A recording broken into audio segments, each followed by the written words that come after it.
AEW Dynasty. Worst pay-per-view of the year. Overbooked disaster class. Atrocious. Trying to see. It's a lot I can say about this pay-per-view. It was below average. This was really a terrible pay-per-view. This is definitely the worst wrestling pay-per-view I've seen this year. And it's a lot that goes into that. Because a lot of this, and when you look at the title, when you see Overbook, you're probably wondering, how do you overbook a wrestling show? Well, Tony Khan is a mark who runs a wrestling company, and a lot of the stuff he did on Dynasty either didn't make sense, or he just oversimplified, overcomplicated a lot of stuff that was simple. That's what I mean by overbooked. And this includes the pre-show too, because AEW always does pre-shows. And so let's get into the first match. It was Crew and Nick Wayne teaming up to take on Top Flight. A solid match. I was still doing my live stream, so I watched it in silence. But I seen some cool spots, and Crew and Nick Wayne ended up getting the win. A solid match. I don't have a problem with that. Good way to get the fans into the show with some high-flying action. 26 young guys who, well, actually, AR Fox might not be young, but like I said, a solid match. Didn't get to Max Caster's open challenge. Mind you, he's 0-7 going into this. The best, trying to say he's the best wrestler alive. He also has a plaque that says it for whatever reason. I don't know who allowed this, but I don't like how, I like the gimmick, but I feel like he should have did something other than the best wrestler alive, since everyone tries to do that gimmick. But 0-7 open challenge, and Anthony Bowens answers it. This was fine on the kickoff show. Anthony Bowens got a loud pop. I was very surprised by that, by how loud the pop was. But this should have been the match that Max Caster won. Him losing this match doesn't really make sense. Now it just looks like a joke. And I feel like, because when Anthony Bowens accepted the challenge, that's when he should have won. Or if a champion does an open challenge and he accepts that, that's when he should win. Like he shouldn't have lost to Anthony Bowens. And it should have been longer. It shouldn't have been just less than a minute. I feel like that was kind of stupid. That's why. And then as far as how I rate these shows, if it's a bad segment, I bring it down 0.5. If it's an atrocious segment, like it really doesn't make sense, I bring it down by 1. If the match is mediocre, then I bring it down 0.5. That's why I kind of brought this match down, the show, to a 0.5, because it's on the kickoff show, and then it didn't really do much. And then if the match is and that's another match I'm gonna get to later. If the match is flat out bad, then I bring it down 1. So that's essentially how I'm doing these ratings. And then you get to the main show. You have the Owen Hart Foundation Cup with a first round matchup for the men with Will Ospreay and Kevin Knight. This was a fun match. They let Kevin Knight, both Kevin Knight and Will Ospreay did a great job in this match. It was some solid spots, some cool moments. Kevin Knight with multiple DDTs. He was able to reverse a potential Styles Clash a few times, showing that he was ready and prepared for this match. But eventually, Will hit the hidden blade, and that ended up getting him the win. This was a great match. I really enjoyed this. A great way to start the show. Even the Styles Clash and Oz Cutter not being enough to get the win that's interesting, because the match went for a minute, but it wasn't bad. Like I said, it was fine, but it was a lot of matches on this card, and I'm gonna get into that later in this video. But Will Ospreay got the win. I had Kevin Knight as my wild card. I thought they might pull the trigger and let him win, but Ospreay wouldn't make sense. Kevin Knight looked good in this match. So moving on to the next one, you had the Hurt Syndicate versus the Learning Tree, and I wasn't excited for this match at all. Really, it was just a solid match. It wasn't bad, wasn't good either.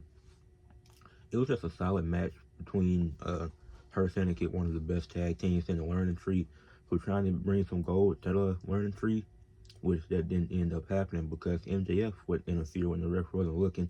He hit Big Bill, kind of surprised the Hurt Syndicate, because he's trying to get cool with them and prove that they can trust him. So that plays well into the story that they're telling with the Hurt Syndicate and MJF. So I enjoyed that. So MVP, he didn't really know what to think of it.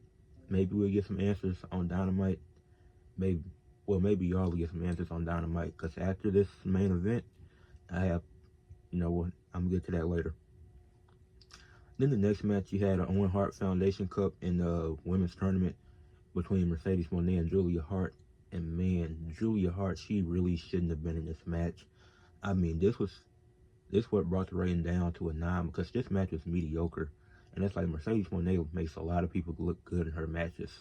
So it's like, now I don't remember the last time I seen a Mercedes Moné match this bad. And it wasn't terrible, but it was just a mediocre match. And Julia Hart didn't really do much of anything. She had a few moments in the match that were cool, I guess. But Mercedes Moné ended up getting the win as she should. But I didn't enjoy this match really. And I don't think it really needed to be on the pay-per-view. I'm glad, obviously Mercedes, she's a big star, so her being on the pay-per-view I had no problem with. But this match just wasn't it. Then you got to the Trios Championship match with the Death Riders and taking on Rated FTR and Edge. A solid 3-on-3 match. I think it was fun. The Death Riders winning made sense. Marina Shafir wasn't involved at all. And Claudio, the way he was breaking up the pins with the headbutts, I found interesting. It was a cool spot. I enjoyed it. And then eventually Edge and Dax Harwood was still in tags at one point. He stole a tag that would have went to Edge just to get in the match, really to show his resentment before Edge, and because this essentially they're trying to help Edge take down the Death Riders, which didn't end up happening. The Death Riders got the win after Edge and Dax Harwood ran into each other. So then, and Wheeler Yuta, he hit the Psycho knee to get the win, and the Death Riders retained. Then after the match, Death Riders stay with the ring, but you still got FTR and Edge in there. And then as Cash is leaving, it looks like he's leaving Dax Harwood. There's a power driver to Edge, then he gets the chairs. Looks like Cash is confused, but to hit the Shatter Machine, and FTR turns heel. I enjoyed that. I thought that was my favorite part of the show. Heel FTR, they worked best as heels, and the stuff that they was doing with Undisputed Kingdom, whatever they call it now, like that's something the heel team would do, and FTR works best as heels. So I'm glad that they turned Edge getting stretched out. Then I think you can have Edge and Bryan Danielson come back around the same time if you really wanted to. I think that'll be cool. But next you get the Women's World Championship match. A lot of problems with this one. Number one, if you're pushing Megan Bayne to the moon like this, where you're putting her in a world title spotlight, why does she need Penelope Ford at ringside? They can be aligned with each other, but Penelope Ford didn't have to be at ringside for this match. That was really stupid. Then and this was a great match, but it was kind of ruined with the amount of interference that was in the match. Like Penelope Ford interfered like 3 or 4 times. And that was really unnecessary. And then when Megan Bayne tried to when she went through the ropes to try to dive on Toni Storm, ended up taking out Luther, who would later play a factor into the match, removing Penelope Ford, which that was a great moment in the match because Penelope Ford shouldn't have been out there in the first place because Megan Bayne is so dominant. What does she need Penelope Ford for in a championship match? Like the interference, it just felt kind of egregious and it was stupid. So once again, rating for the show went down to an 8 because you have 2 great women's wrestlers in the ring and it's a great match, but you have Penelope Ford constantly interfering. But Megan Bayne hasn't needed interference to win her matches. She beat Chris Statlander clean, if I'm not mistaken. Or maybe Penelope Ford was at ringside, but she still won that match. So I'm trying to say, you can beat somebody of Chris Statlander's stature, you need help to beat Toni Storm. And then Megan Bayne, she got hit with a hip attack 4 times and kicked out at 1. Are we serious? You tell me, you were going to have Toni Storm retain. That's how it should have happened. After her kicking out 4 hip attacks and she kicks out at 1. Like her head isn't hurting. Like she almost don't got a concussion. And then Toni Storm wins off a roll-up pin. That's how you end the match? That's a terrible ending. Just let one of them... That's such a stupid ending. Then it's like Megan Bayne is shot. It's like you... And then you were taunting a lot throughout... Megan Bayne was taunting a lot throughout the match. It was just overbooking, making the match overcomplicated. It didn't have to be that complicated. Just have a clean match. If you want Toni Storm to win, have the same amount of time. Just don't have Luther or Penelope Ford involved. And it still would have been a great match. And Toni Storm didn't have to win off a roll-up. Like, I think the next Owen Hart Foundation Cup match for the men's side, Cal Fletcher versus Mark Briscoe. I think Cal Fletcher should have squashed Mark Briscoe. It was still a good match, though. I enjoyed it. Like, Cal Fletcher, he went on the attack early. Like, he didn't even let Mark Briscoe make it to the ring before he started beating him down. So it was a solid match. It was a few times where I was like I was scared that Mark Briscoe was winning the way that this match was going. Because eventually, after that hot start that Cal Fletcher had, Mark Briscoe, once he got into it, it became like even Cal Fletcher getting onto that hot start, I think it was solid and it plays well into his heel character because he's not running from nothing. He's not scared of anybody, especially Mark Briscoe. Now, the Biden, I don't like, no matter who it is. Like, I know Mark Briscoe do it, and I'm talking about it here. But the Biden, I don't like who it is. The Tony Storm, when her Penelope Ford was biting lips, that's just weird to me. I don't think Biden should be allowed in wrestling. But it's AEW, and it's ran by Tony Khan. So, but yeah, Cal Fletcher ended up getting the win. It was a good match. I enjoyed it. Made sense for Cal Fletcher to get the win. Mark Briscoe works well with. I feel like he works well with everybody, really. Like, he'll win some, he'll lose some. He's one of those 50-50 guys where he won't be affected taking winning or losing. So shout out to Mark Briscoe. And I honestly think Cal Fletcher would make sense to win the tournament, especially if him and Will Ospreay met again. And Cal Fletcher don't got to win the world title. He could, but I'd like to see Cal Fletcher in the world title picture if he wins. I'd like to see him win the tournament. Ring of Honor title versus match. Chris Jericho versus Bandito. Once again, rating goes down to a 7. This was stupid. I mean, Ring of Honor, and this match shouldn't have been on the card. Like, a Ring of Honor has a pay-per-view coming up soon. Just had that there. This match didn't need to be on AEW. And then his mom and sister, Bandito's mom and sister being there, like, so any fan can just get out the crowd and show the refs where evidence was planted. That's kind of stupid. You didn't even have Chris Jericho. So Brian Keith and Gravity, they end up coming out there. Because Brian Keith was trying to help Jericho. That's why Gravity came out to even up the odds. And it was a solid back and forth match. Like, Chris Jericho winning. I was like, this is actually picking up. Like, that second gear of the match, I was like, okay, this match is cool. Jericho was able to counter the tornado move Bandito went for, and then when Jericho pushed the ref, which I was surprised the ref gave him a warning. Then Brian Keeper came out there to distract him, and then the family was shot. After Chris Jericho won, after hitting Bandito with the baseball bat, he hit it. Then Aubrey Edwards went to Bandito's mom and sister, and she took him out the crowd because they were showing her where the bat was set. But why? Because you've never seen that in wrestling before, and you always know where the evidence is planted. But that's really biased when you think about it, because any fan should be allowed to do that. So that's stupid. That's just stupidity at its finest. And then, after the match restarted, Bandito's sister hit Jericho with the bat. Is that not a disqualification? What are we doing here? That doesn't... So, Bandito just ends up getting the title because he's too scared to show his face, too scared to be a real man. So, like I said, show moves down to a 7. Like, just let Bandito win clean. Why restart a match and not acknowledge the fact that should have been a disqualification? Alright, this part, Adam Cole versus Daniel Garcia for the TNT Championship. Good match, but Adam Cole had a hurt knee and a hurt ankle, and was able. What was the one move? The Panama Sunrise. He hit it perfectly 3 times on a bad ankle and bad knee. Panama Sunrise. Adam Cole hit perfectly on a bad knee and a bad ankle. This was a good match, but that was stupid.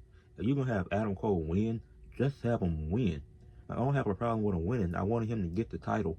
I like Daniel Garcia's run. This was a good match. But that doesn't make sense. If he's hurt on a bad leg, let alone 2 parts of his leg, and he's hitting these moves perfectly, like it just doesn't affect him, who is he, Iron Man? because we know he has a fragile body. So that's what I moved the show rating down to a 6.5 because it's nonsensical. Like, it's a good match, but that doesn't make sense. And Daniel Garcia, I liked how he took advantage of Adam Cole being injured. He seen that, he got on the attack immediately. Don't do that, baby.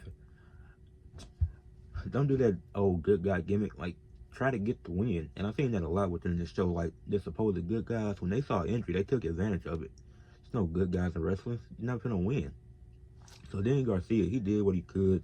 He ended up losing because the story was Adam Cole couldn't beat Daniel Garcia. No outside interference, no time limit. It was really good. It was a fun match. I enjoyed it, but Adam Cole not really being affected by an injury is what I found stupid. Then you had the International Championship match between Kenny Omega, Speedball Mike Bailey, and Ricochet, who's from Philadelphia, but the whole time wasn't messing with him. But this was my favorite match of the night, and this was the best match of the night.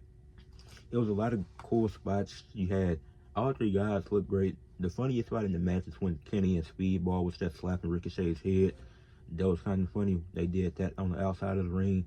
Then it wasn't like you usually see wrestlers standing around waiting for their spots. Like, if the spots in this match flowed really well, like the high flying spots, the diving spots, I just think it flowed naturally, and all three had really good chemistry in this match. It was a 30-minute banger. It was long, but I ain't have a problem with it. This was a fantastic match.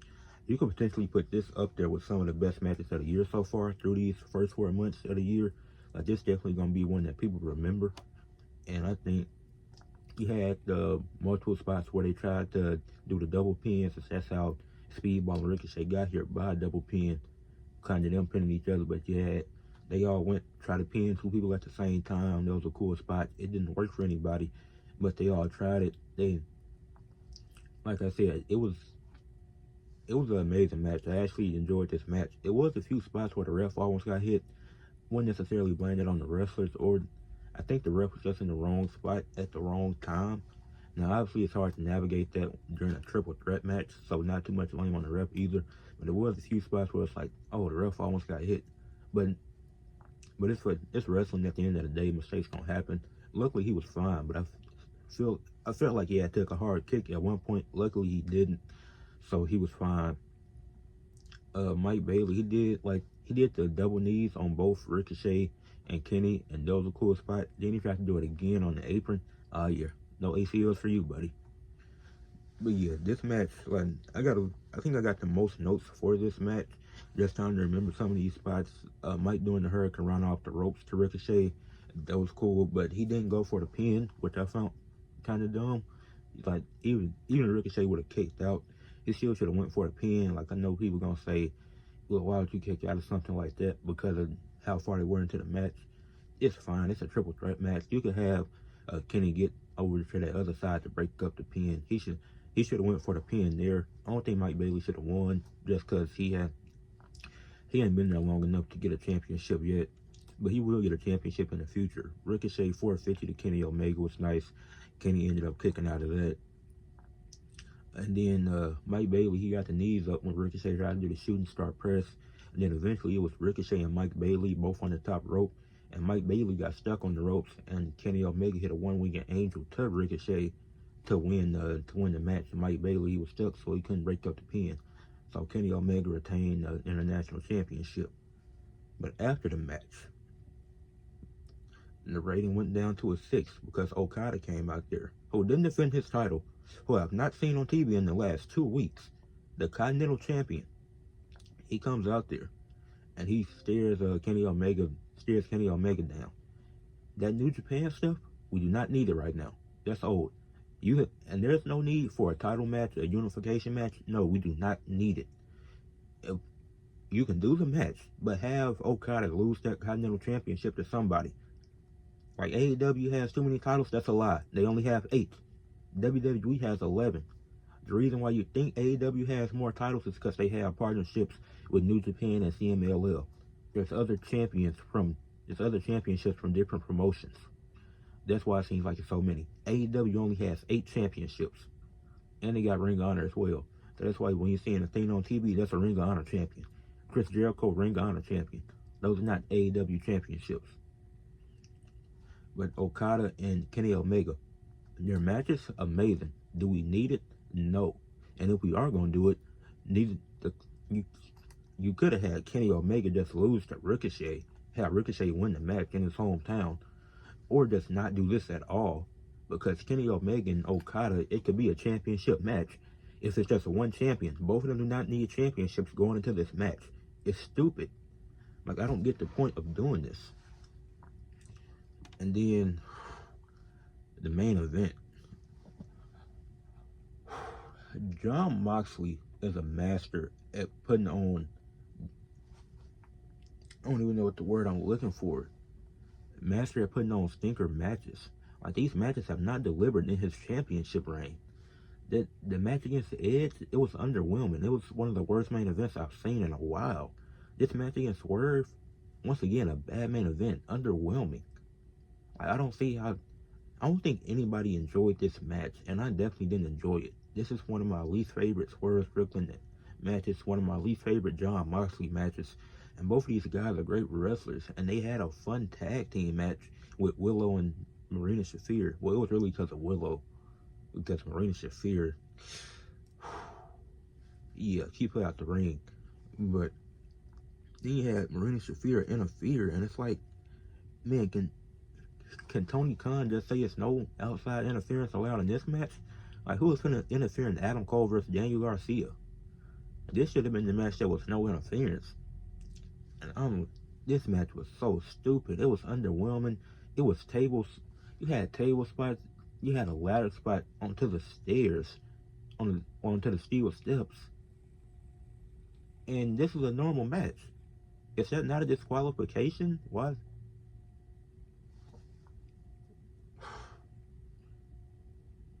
This match doesn't make any sense. And then I fell asleep. This is how long the pay-per-view was. But I'm gonna get to that in a second. I fell asleep. Then I woke up and I was like, oh, the pay-per-view off. The Young Bucks make Swerve lose. The Young Bucks, the EVPs, your company is being ruined right now by Jon Moxley and the Death Riders, and you help him retain. What history does Swerve have with the Young Bucks?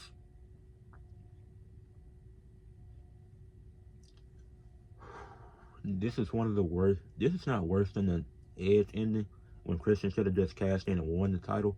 This isn't worse than that. But this is definitely bad. This, actually, it might be worse.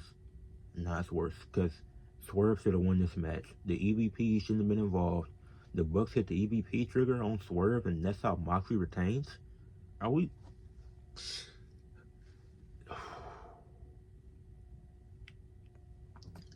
I really don't understand it.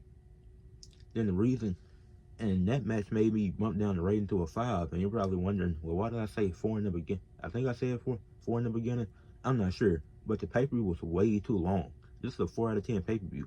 It was way too long. The booking was overcomplicated and nonsensical. Adam Cole he hit 3 Panama Sunrises with a bad leg. Megan Bayne lost on a roll-up after she had plenty of interference from Penelope Ford that should have won in the match. Okada didn't defend his championship, but now he wants another one. Anthony Bowens wins against Max Caster. Mercedes and Julia made Mercedes have a mediocre match because she's still green in the ring. And then Jericho wins and he loses the title immediately because the match restarts. Because of what? Because somebody saw it at the fan seat all the time? And you just do it this once to just give Bandito a championship? Do this on Ring of Honor. I'm gonna keep up with MJF segments, but I'm not watching AEW again until Jon Moxley loses that title. Somebody let me know when he loses. Leave a like on this video, subscribe to the channel. 8 a.m. crash out.